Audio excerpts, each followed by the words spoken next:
Hello everyone and welcome to another opinion video. Today, what I am interested in is talking about the concept of genre and the misconceptions of genre that I have seen in many instances or popular instances of genre miscategorization that I have seen of recent. So before we even proceed, yes, we understand that genres are a funny concept and all of that, and artists aren't to be pigeonholed into specific genres, or you start as a rapper, you're a rapper for life. You start as a singer, you're a singer for life. You start as a classically trained opera singer, you're that for life. Take for example, Patti LuPone, who is an opera singer, is also an actress. Now, you can also see Beyonce. Beyonce, I wouldn't say that she started as a specific genre singer, but let's just call her as a former member of a girl group that primarily sang R&B and pop songs. Now has just won, literally just earlier this year, the award for Best Country Album, only for it to be broken into two categories very conveniently, but I digress. You also have people like Doja Cat who benefit from the pop world and also the rap world quite frequently. Drake also benefits from the R&B world and the pop world, and also, of course, the rap world. SZA also is another singer that benefits from the R&B world and the pop world as well. Lizzo benefits heavy from the R&B, pop, and rap spaces. So this idea of someone being a pop singer, a country singer, a rapper is a way of stifling artists into certain expectations without us even realizing it. And part of the stifling that I am going to talk about today is in this case of Tyler, who I saw getting some form of backlash over the win at the VMAs that just concluded for Best Afrobeats Video. So it should be video. I don't think it's song. I think VMAs, they do video. All right, they award your video. So the video for Push to Start won the Best Afrobeats Video Award. And the argument that people are making is that Tyler's song, Push to Start, isn't Afrobeats. Now, if you said it wasn't Afrobeats and called it a day, which I don't agree with, right? If you just said that and called it a day, fine. But then they're going ahead to say that Afrobeats is not her genre. So what is Tyler's genre? Because on Tyler's album, her eponymous debut album, that I can remember, there are pop songs with amapiano accents, there are R&B songs, and then there are just plain pop songs. Okay? And then there is Push to Start, which is primarily, that I can judge, Afrobeats. Okay, so that is the genre for Push to Start. It's primarily it is primarily Afrobeats. But people are saying no, Afrobeats is from Nigeria, which is strange because these kinds of preconceived notions of genre, appending genres to artists and all of that, really structures the artistic community at large, not just the music community, but the artistic community at large, in a way that it needs not to be structured in. That Tyler is from South Africa doesn't mean that she can't sing songs in Yoruba if she wants to tomorrow. Same goes for like a Tiwa Savage. If Tiwa Savage wants to sing in Zulu tomorrow, she can. Tiwa Savage has Amapiano tracks, Tyler has Afrobeats tracks. Okay, two things can exist. That Tyler is from South Africa doesn't mean that she needs to sing Amapiano. She doesn't even, that I have heard, really have that many truly Amapiano songs. A lot of people don't even know what Amapiano is, because if you did, you wouldn't even think of categorizing a song like Push to Start as Amapiano. And I need to paint this picture so that you have a vague idea. So to music heads, to people who maybe are from, Nigeria, South Africa, or areas where these genres are really popular and dominate the main radio airwaves, you might not have an issue making the difference. But for those of you who can't tell, I'll talk about three genres. I'm going to talk about Afrobeats, Afropop, and Amapiano. So Afrobeats is the one that really dials it back, okay? That really gets to the nitty-gritty. That's really like an R&B-esque vibe. Think Lonely at the Top by Ashake. Something like Lonely at the Top by Ashake is pure Afrobeats. Think also Namoni by Davido and Angelique Kidjo and the Cavemen. The Cavemen's, the bulk of the Cavemen's discography, it's high life. That specific style, it's called high life. But if you wanted to put it under a bigger genre, it's Afrobeats. You understand? Now let's go to Afropop. Afropop, right, is just like how you have K-pop.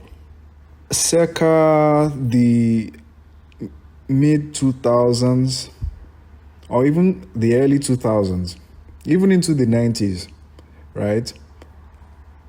And to strongly into the 2010s, a lot of mainstay music from Nigerian artists was essentially just pop songs, but with Nigerian voices. But I imagine, not that I'm saying that this was the explicit intention, I imagine that calling these songs just pop songs would bury them in an oversaturated market for pop songs. So I can't tell you when exactly the term Afro-pop was established. I could easily search it up, but this is free range commentary, okay? I'm not here to give lectures. No, this is just beer parlor talk. Let me put it that way so someone can understand what I'm saying. So Afro-pop is a label like K-pop. It's pop, pure and pure. Nothing even too Afro about it. Maybe the only thing about it is instead of a normal bass drum or a normal kick drum, they're going to replace a kick drum with a talking drum, and then it sounds a bit African in that sense. But think songs like Wizkid Zazonto, Fuse ODG Zazonto, Davido's early discography, so all those songs like Overseas, Omo Babalowo, and think also songs like P Square's Personally, Alingo, those kinds of tracks, they are pure and pure Afro pop songs, EDM pop songs, sung by African artists, and they just call it their own genre. Not necessarily that at its core, these are different genres. Then you have Amapiano, which is house music first and foremost. Okay, it's not even Afro beats or Afro. It is house music with log drums. Case closed. House music with log drums and some other funny elements from the Amapiano VST pack. But it is mainly house music accented with log drums. So think Naira Marley and his entire crew, that's from people who do this from Nigeria. But the prime Amapiano producer that I can recommend really is DJ Mapoiza from South Africa. Then I'll link some other songs so you can really know the difference between these three genres: Afrobeats, Afro pop, and then Amapiano. So saying that Tyler's music, right? Try and compare Push to Start to Mnick. I hope I'm pronouncing that well, right? So to a song like Mnick that really blew up on social media in 2023. That's like a quintessential elite level Amapiano track. How can you say that a song like Push to Start, that's sonically closer to like a Lonely at the Top, as we mentioned earlier, is in the same genre as Mnick? Amapiano, like I said, is house music first and foremost. That's just kissed with some form of African accent and log drums. That's it. Push to Start is in no way, from what I can hear, unless you people are hearing different things, but from what I can hear on Push to Start, that song is in no way an Amapiano song. Okay, unless I'm getting my terminologies mixed up somewhere. So the whole idea that Tyler is undeserving of this recognition under the Afrobeats label is from a place of misunderstanding. I get that she herself said she represents Amapiano culture. You can represent multiple things at once. Okay, let's look at on Tyler's debut album. Songs like On and Butterflies are just pure pop and R&B songs. They're not even necessarily African, right? Anyone could cover those songs and it would still work. Songs like Water and ART and Truth or Dare, these ones are what she, in my opinion, accurately terms pop piano, in the sense that you get the Amapiano accent from it, you get the Amapiano vibe, but it's not as strong as it needs to be. So that's why she had to put the pop suffix there or prefix there to show you like, okay, this is Amapiano light, Amapiano and pop hybrid, kind of like the song Amapiano itself. A lot of Nigerian artists also make music in the pop piano space. Think producers like Rexy, for example. So that is one popular instance of genre misidentification that I felt the need to clarify. And that's just the Afrobeats, Afropop, and Amapiano situation. Of course, within Africa, as she said also in that same speech, there are so many other genres, but I get that we need ultimately some bigger label representing something, only that with time the smaller genres will have their time in the light, and then we'll see their own respected individual categories in bigger ceremonies and all of that. But for now, everybody's just clinging on to the global music performance and African music performance. So which brings me into section 1.5 of this commentary. We have currently 2 performance categories at the Grammys for African music of different kinds. One which I don't say I will take issue with, but I can see reason for critique for, and the other which I feel is standard but covers too wide a scope. So the global music performance is this their catch-all term for it's not pop, it's not country, it's just from Africa, Asia, the Middle East, and some parts of Europe and Australia. Basically, it's not Western, quotes and unquote. Let's just call it what it is. It's music of non-Western origin is what they tend to represent with that global music label. So this one category, right, aims to cover music from Asia. So we're talking about traditional Chinese music, traditional Japanese music, music from Africa, both the Middle East and Sub-Saharan Africa.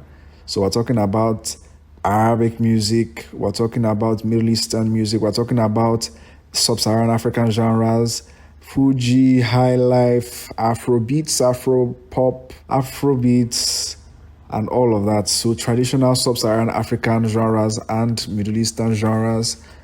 And also, I believe, because there isn't a specific Latin performance and reggae performance category, music from the Caribbean, and also music from South America, which is insane. For 5 slots, you have so many regions competing for just 5 slots with different unique music tastes for just 5 to, at best, 6 slots. At best, the best they can have in that category is 7 slots, which is rare. Since it's existed, it's just been 5 slots. You have large continents competing for just 5 song slots. That's insane. That is insane. I don't know how easily it could be implemented by them, but you could even have it African, Asian, Latin, if you want to be as continental. But that global category is, I can only imagine the competition that gets clamped up in that category. I can only imagine the amount of submissions that go into that category. I don't even want to be a voter for that category. I can't imagine being a voter for that category. And that's why I guess you see the same set of names at times.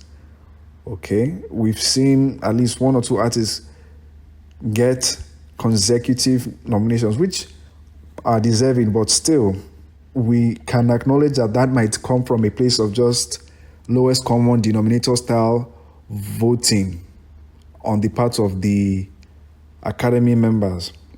So there's global music performance, and then there's now African music performance. Mind you, from what I can tell, okay, they are trying to make a distinction with these 2 categories, which is where I kind of take issue.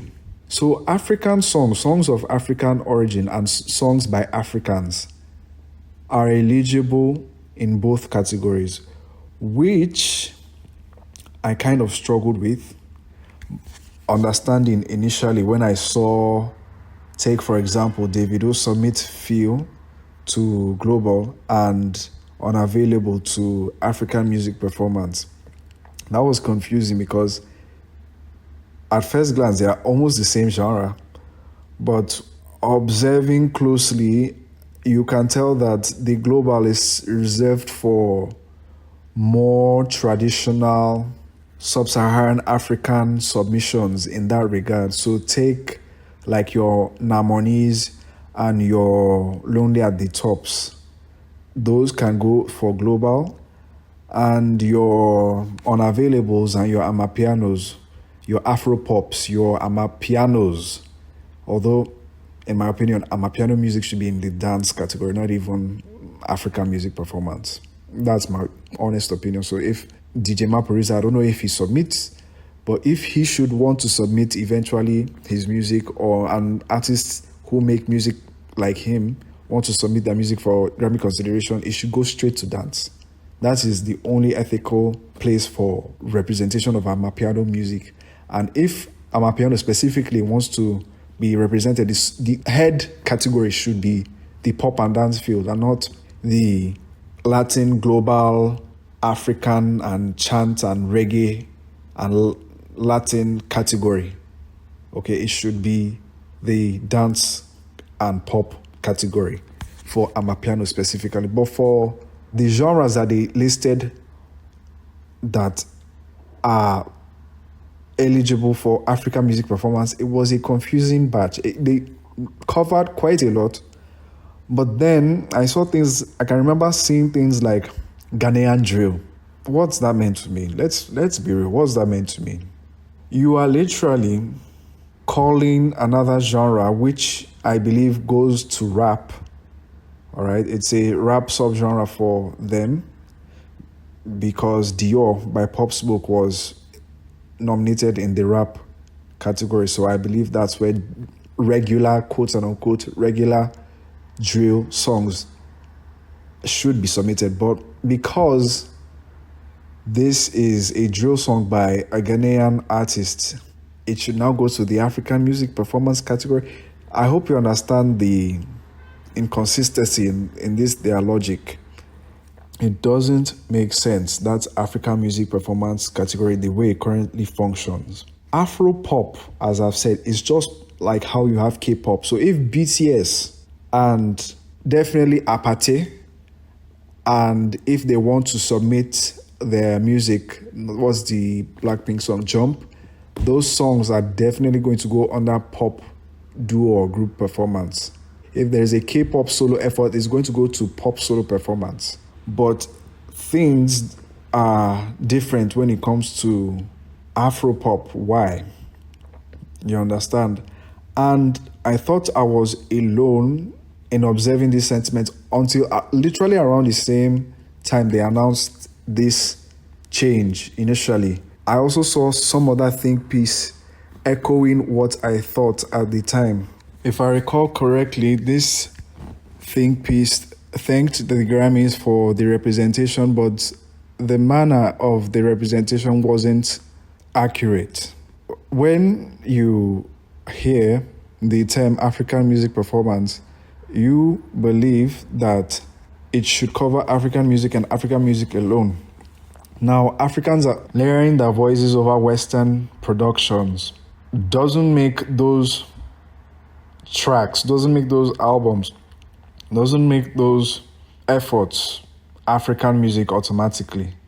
But African music should represent music that has originated both in sound and performance structure, even composition structure to some extent, music of African origin. So take, for example, the Thames now won this year was a valid choice, but that also pokes at another indicator of inconsistency in their logic, because naturally the Thames that won this year should have been submitted to the global music performance category. It's possible that it was the case that Thames didn't even have some other submission. If not, usually what the artists do now is they just pick some song, put it in global, pick another song, put it in African music performance, and try their luck. So people like Davido and Burna Boy have gotten lucky to have songs represented in both categories in the same year. So Davido himself was also nominated for Best African Music Performance for Sensational, which I agree, that's fine, that's Afrobeat, that can stay there. But like a song like City Boy isn't Afrobeats, it's a hip-hop song. Literally Don Gordon, another Burna Boy song, it's literally a reimagination sonically of Don Gordon, Burna Boy song from over 10 years ago at this point. And all those songs he did, like that his collaboration with AKA that came out around the same time, those songs are made by Africans, but they aren't African music, right? They are not of African sonic value. They are not of African production value, indigenously sub-Saharan African production value. Those are literally the kinds of beats rappers in the 90s would have used that are just polished for modern audiences and have African voices layered over them. That's just what has happened with songs like City Boy. Then there's the song Amapiano. All right, so let's look at the song Amapiano by Ashake and Olamide.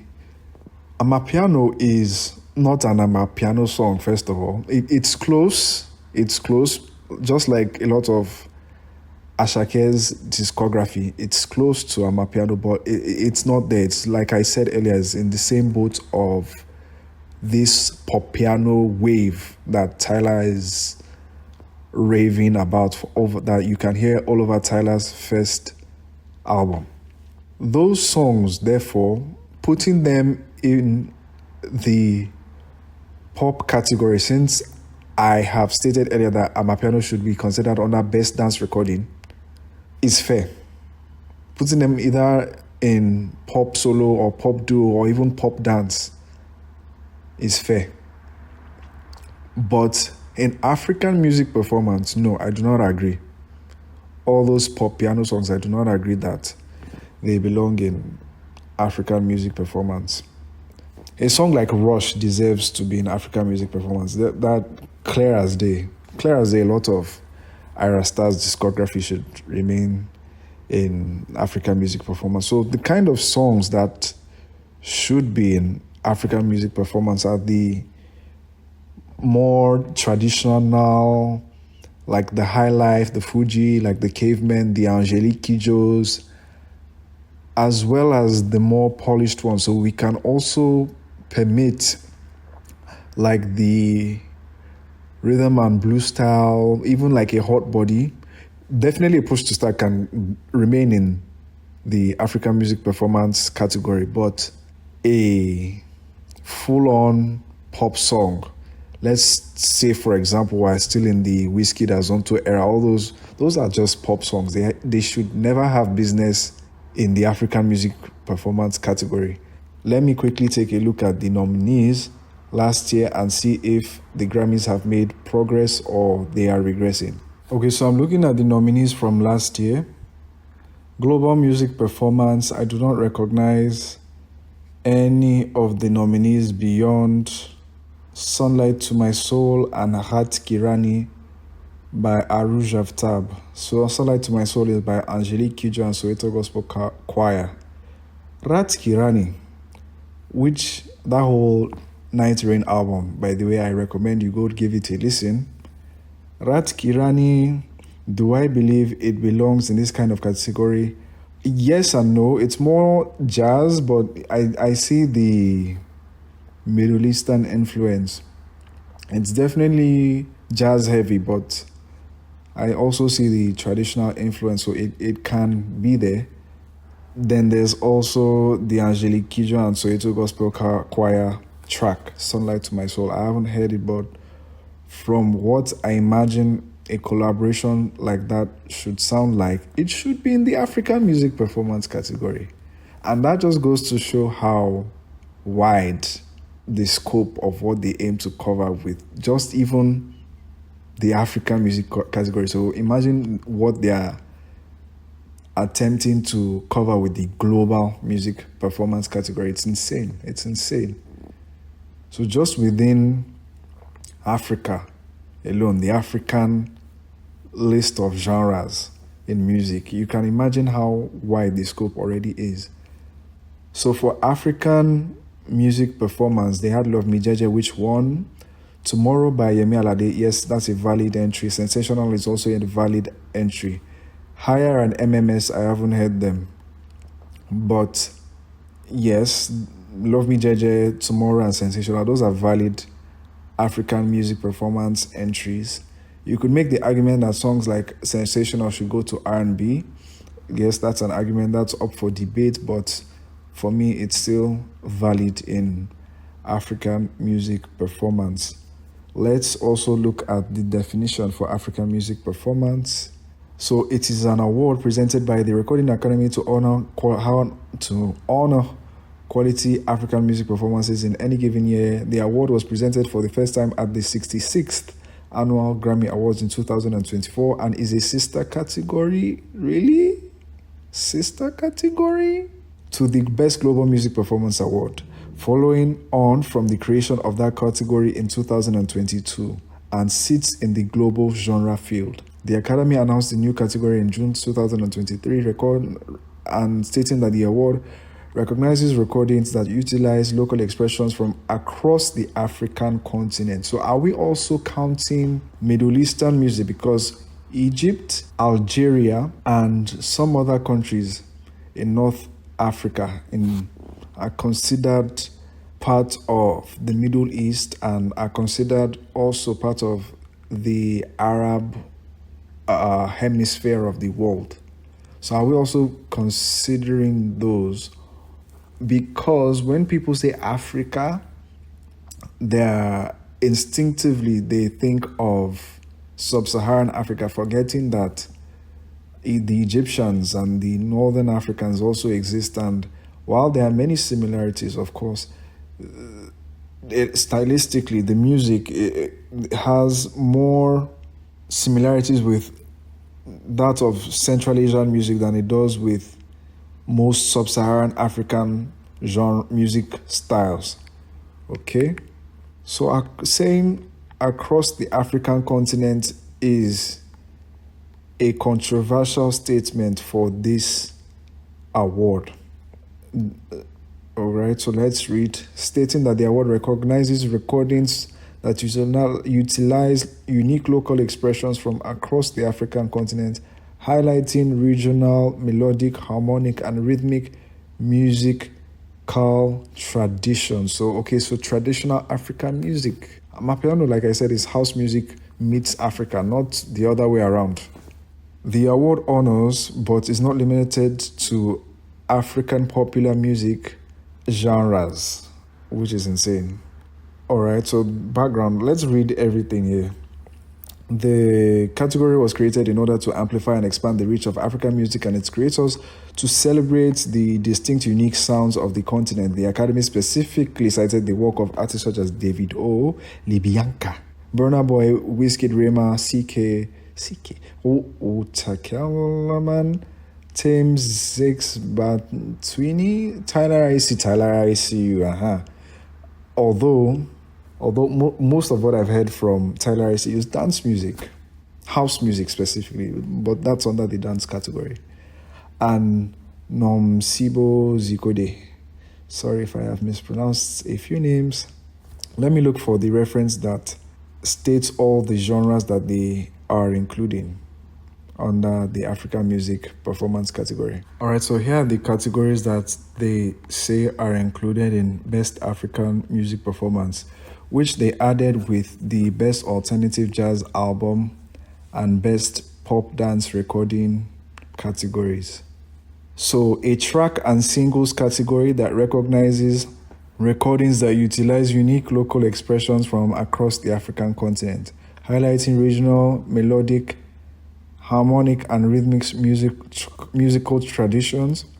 The category includes, but is not limited to, the Afrobeat, Afrofusion, Afropop, Afrobeats, Alte, Amapiano. Now, big issue with that one. Mongo Flava, Genge, Kizomba, High Life and Fuji Valid, Chimirenga. That one I don't know. Kwasa, yes. Ndombolo, no. Mapuka, no, I don't know that one. Ghanaian, no. Afro House, sounds like we're saying Amapiano again, but that one, no, because you literally can see house in the name. South African hip hop, no. All right, so that's your looking at AKA now, and you're saying he should be in African music performance. Because, look, okay, it's not a problem until, let's say, okay, obviously AK is late, but let's say like an AK, like, okay, who can I say is Nasty C South African? Or it doesn't even need to be a South African. Let's look at like an MI Abaga. MI, his rap songs, by this definition, are valid under the African music performance. What's the difference between this and, I won't call it racism, but xenophobia? It's funny, like, how did we go from, talking about music genres to xenophobia? They're doing the same thing. Sounds are at best 5% different, yet you're putting them in different categories. Literally look at the names that they mentioned. Ghanaian drill by Ghanaians. Afro house by Africans. South African hip hop by South Africans. And Ethio jazz, I'm guessing Ethiopian jazz. Okay, there's no mention of Egyptian or Arabic music here anyway. So across the African continent, they really need to define what they mean by the kind of Africa they are looking for. Because I imagine mentally, they are not including the likes of Egypt and Algeria here. So you can see Afrobeat is valid, Afrofusion depends on what they mean. All right, the track should, if it leans towards more Afrobeat highlife, fine. If it leans towards like more pop R&B, it should go to the real categories. Afro pop, right? Afro pop, no. Afro pop, no. How? Think of it. Like, let's again, the Wizkid Azonto era. Imagine those songs waking up and winning Best African Music Performance, which, yes, the category hadn't existed at that time, but it won MTV Awards for African Music at that time. Maybe not it specifically had won, but it won or was eligible to win such prizes. Afrobeat and Afrobeats, they list that twice. I know some people say that there is a difference, but I'm not sure the Grammys is looking at it that way. I think this is a typo. Alte, no. So for those of you who do not know what Alte is, think Rema's first EP, that vibe.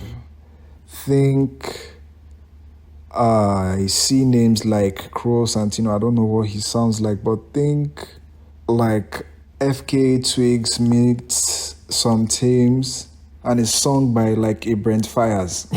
Okay, Alte isn't really African. It's by Africans. It's made by Africans, but it's primarily R&B music, alternative quote unquote R&B music. Amapiano, no, dance. That should be in dance. Bongo Flava, I don't know what that is. Genge, and I'm not sure what that is. Kizomba, I don't know what that is. But my guess is that these are valid here. Chimirenga, I don't know what that is, but I also guess it's valid here. High Life is valid here. Fuji is valid here. Kwasa is valid here. Ndombolo, I do not know. Mapuka, I do not know, but my guess is that they are valid here. But Ghanaian drill, Afro house, South African hip hop, no. Drill for rap, Afro house to dance, and hip hop to rap, because they don't have an explicit hip hop category. So it's either if the song has more rapping, it's going to go to the rap category, and then if it has more singing, it's going to go to the R&B category. So yeah, that is it basically. Afrobeats is different from Afropop, which is different from our piano music. Then I also wanted to touch on dance music, so we can have the discussion about Afrobeats being confusing as to where it should be. That's a valid discussion, but saying that Amapiano and Afrobeats bear similarities is coming from a place of misunderstanding as far as I'm concerned. Which brings me to pop and dance, which are the categories that I can say, yes, there is overlap. I can agree with you, like, oh, it's not clear which category is pop, which one is going to be for dance. And then now they've even made things more confusing with this whole dance pop. It's called dance pop now. Let's read what they wrote when they introduced it. They say it recognizes tracks and singles that feature up-tempo, danceable music that follows a pop arrangement, which we all know is rubbish. All right, in practice, this was just a statement. I'm loosely quoting what's her name, Linda Martell, from that song, that very nice song with Shabuzi and Beyonce. Spaghetti. Genres are a funny concept. In theory, they are easy to understand, but in practice, they are something else, because this category exists because of Beyonce. It conveniently was created after Beyonce won Best Dance Recording. All right, so we're looking at the recipients for Best Dance Recording starting from 2023 when Beyonce won for Break My Soul. Prior to her, the winners were Rufus Du Sol, producer, Ketranada featuring Kali Uchis, a producer-led track, The Chemical Brothers, producers, Silk City and Dua Lipa featuring... Silk City is Diplo and Mark Ronson, okay? But Silk City and Dua Lipa, they just needed to credit Diplo and Mark Ronson explicitly, I guess, for Electricity, also led by producers. I hope you can see the pattern. LCD sound system. Okay, LCD sound system isn't a producer per se. Okay, James is the only credited producer anyway. Then the Chainsmokers, again, producers. I need to go up so you really understand. Jack U, producers with Justin Bieber, Where Are You Now? Clean Bandit, producers, Rather Be with Jess Glynn. Zed, producer, Clarity with Foxes. Skrillex, Bangarang with Sierra, producer. Skrillex, Scary Monsters and classic, producer. Now, watch what happens from 2011. So you have Rihanna, Only Girl in the World, non-producer. Lady Gaga, Poker Face, yeah. I mean, not that it's a bad song, obviously, but Dance.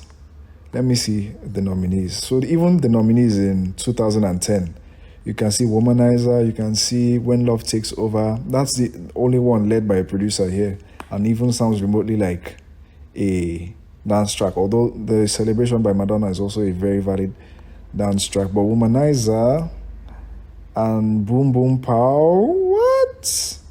So you can see how the definition of dance has changed, but it's good to read this. So in 2009, they gave it to Daft Punk, which is a producer. This is a valid choice, but you can see in 2008, Justin Timberlake won for Love Stoned, I Think She Knows, of all tracks. Okay, if we want to say anything, I don't think this counts even as a 2008 as a dance track, because bands like Justice, who is nominated here, DANCE, Daft Punk, even you could throw in like a Madonna or something. The Chemical Brothers are also here. Rihanna is also here. But Justin Timberlake for Love Stoned, of all songs on that album.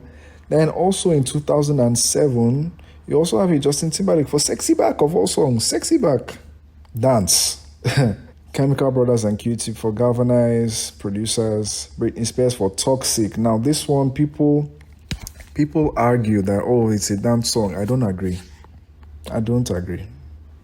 It has electronic elements, of course, but like full-on dance song, I don't agree. It's neither in the realm of dubstep, it's neither in that dubstep realm, it's neither in the house realm. It's just a pop song. Maybe in my head because it's a bit too fast. But yeah, I don't agree that Toxic really is that much of a dance song. Kylie Minogue won for Coming to My World in 2004. Madonna's Die Another Day. I can't remember any of these songs. I know I must have heard them at some point, but I can't remember them. Dirty Vegas for Days Go By. Janet Jackson for All For You. Now, drop all your conceptions of what dance music is. All For You, no. All For You, no. So you can see from the pattern, Bahaman, who led it up. What's going on? No, what's just going on? You can see prior to 2023, right? Or post 2011, when Rihanna was like the last major non-producer to win, you could see that the award mainly went to anyone they felt like could get the recognition in that category. Any pop leaning song with electric production elements, because why is a song like Poker Face winning in a dance category? In fact, if Poker Face really wanted to stretch its limits, I could even say that Poker Face could have gone to R&B, maybe. But pop, or dance rather, no. In fact, I would say it's even songs like Rain on Me that could have had better chances here than Poker Face. Then Ray of Light, Ray of Light is a valid choice. So Ray of Light is a valid choice, and it's led by a non-producer. Or yes, she does produce music, but not that is her main creative outlet, at least in the public eye. So you can see that prior to Beyonce, they had maintained the producer winning, and even only mainly producers were nominated, with only the guest vocals as featured credits or collab credits. But after Beyonce won for Break My Soul, conveniently, that pop dance category was created, and then the likes of Von Dutch, which naturally should just have won the dance outright. It doesn't even need to be pop. The whole Brat album doesn't have one dance recording submission because of that pop dance category. So in practice, that pop dance category has just turned itself into a shield for songs led by pop artists. Okay, it's just a filter, like, okay, if it's led by a pop artist, it goes there. Because the first year that category was created, songs like Padam Padam and Rush, which are just dance songs, period. Nothing like, oh, it's dance electronic. No, there's nothing like pop dance and nothing like dance. It's either dance or it's not. It's either dance or it's pop. The hybridization that they're trying to make is just in their heads. It doesn't look right when songs led by non-producers win in the dance categories, which is hypocritical and inconsistent with their own logic. So pop and dance are the ones that have frequent overlap. That's why people can wake up and say things like Renaissance isn't a dance album, which it is. It's a house album that features various aspects of dance. So you have a disco and with the likes of Cuff It and Virgo's Groove. You have house with the likes of Pure Honey and Cozy. You also have other forms of dance music. Obviously, it's not entirely a dance record, but the bulk of it is dance. It's not necessary. It doesn't need to be an EDM record for it to be considered in that category. It could just be a house record. Kate Renata makes house records. Renaissance isn't too far from what a Kate Renata would produce. So where was the beef coming from? Then you also have Charlie XCX, who recently won, and also that one caused a bit of hysteria. Just wasn't too pronounced because most people like the album, but still have that preconceived notion that no, this category can only be won by producers, which shouldn't be. I mean, if even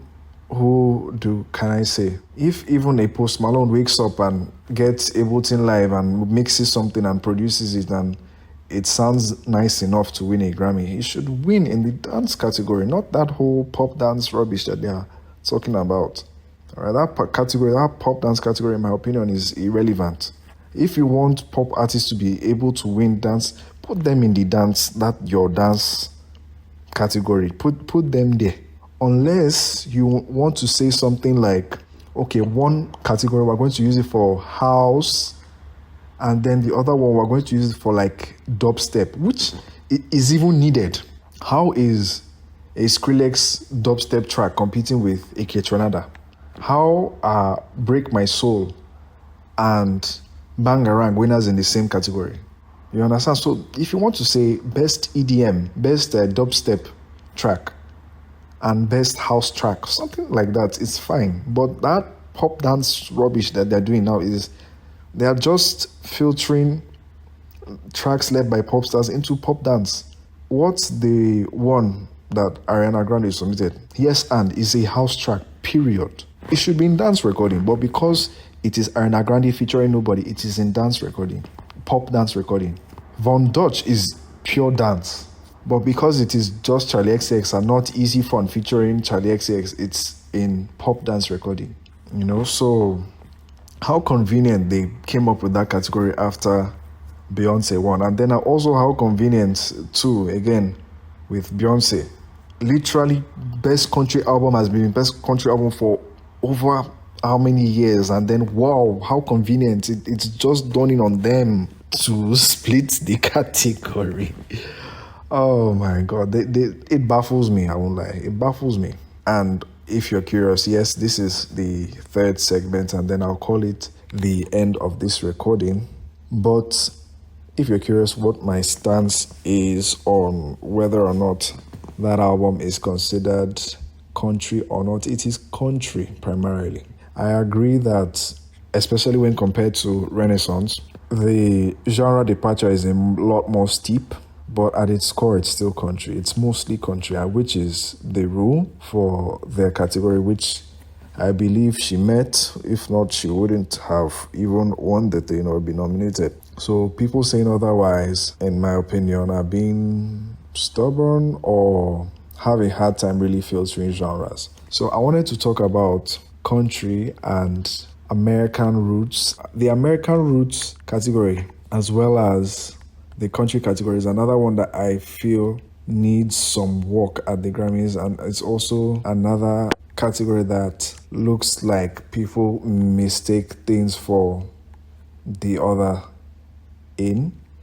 A lot of people hear Americana songs and then they think it's a country song, and sometimes you're very convinced that something is a country song just for you to see the artist throwing it in Americana performance or American roots performance. So the first thing I want to say is that American roots performance, just like the global music performance, is too wide.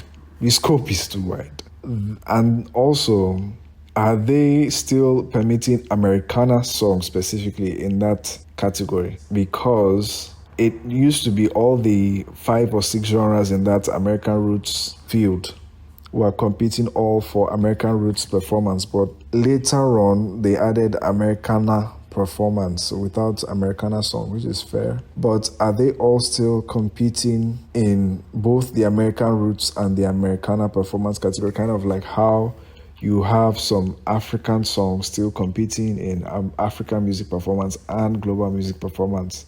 I feel they should have the American roots performance categories explicitly labeled, but then again, in contrast, I also feel it shouldn't, because if they are going to do that with the American roots field, then they'll have to do that with the African roots, African music field, as well as hopefully eventually they get to a point where there's a Latin field explicitly and an Asian field and even a reggae field.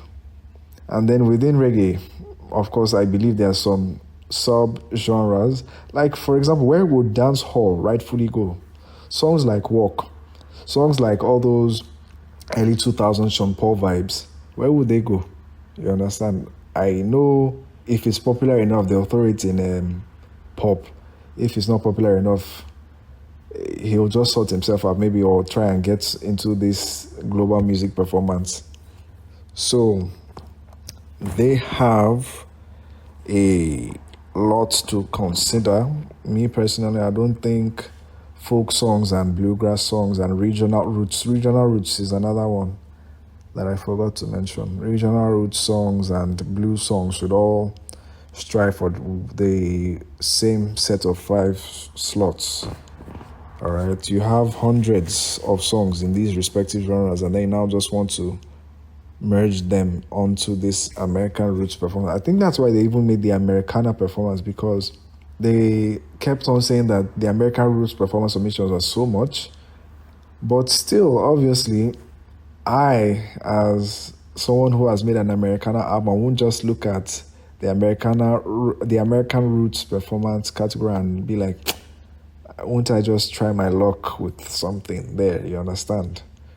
And since this is a video about differentiations, I didn't even differentiate between pop and dance. But basically, pop is think anti-hero, dance is think Skrillex, think house music. All right.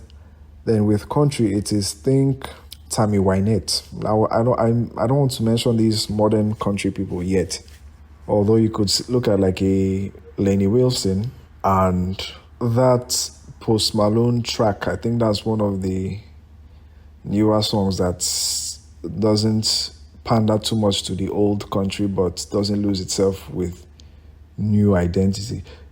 Then when it comes to American roots, you have blues tracks. Think Gary Clark Jr., he does blues.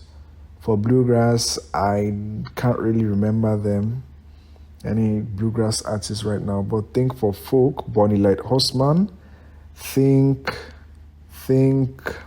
Waxahachie, that song that trended last year, been yours for so long, Come right back to it. Okay, you wouldn't have heard it, but that Western Stars album by Bruce Springsteen from 2019. I think also Brandy Carlisle, who got nominations in Americana that year or the year before.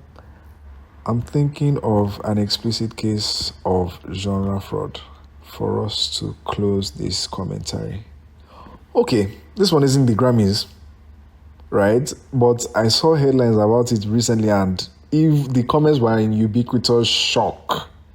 Is Blinding Lights an R&B song, for crying out loud? For crying out loud, Blinding Lights. If anything, it's even possibly dance. Or it's clear 80s synthwave, whatever pop they call it. Blinding Lights is according to Billboard, the leading R&B song, which is, let's call it what it is, racist. It's racist because even The Weeknd himself, I remember this thing very clear. He didn't submit his album to Progressive R&B album in 2020. So I think he eventually submitted to pop. The submission was valid, but he didn't get nominated. Billboard needs to, I know it's possible that maybe once you start charting, the first time you chart, they will just peg you under one genre, but that is explicit racism, or if it's not from a racist viewpoint, it's just unsmart. It is not smart. What them calling a song like Blinding Lights R&B in any light. When they're tracking these chart metrics, what don't they look at certain things? Do they not listen to the song before we can say, okay, let's put this song here? Now, my guess is they have R&B stations that report data, and whatever songs the R&B stations are playing, they'll just shove them in R&B. So I also imagine that it's possible that Blinding Lights was charting on the pop charts as well as the R&B charts. I think there are songs that chart on multiple charts like that. Like, take for example, I think Billie Eilish was trending on the alternative albums and also the pop albums. Okay, so yeah, I will call it an end for this recording. Thank you once again for listening. Hope you enjoyed this one. We'll hopefully should see next week. Thank you.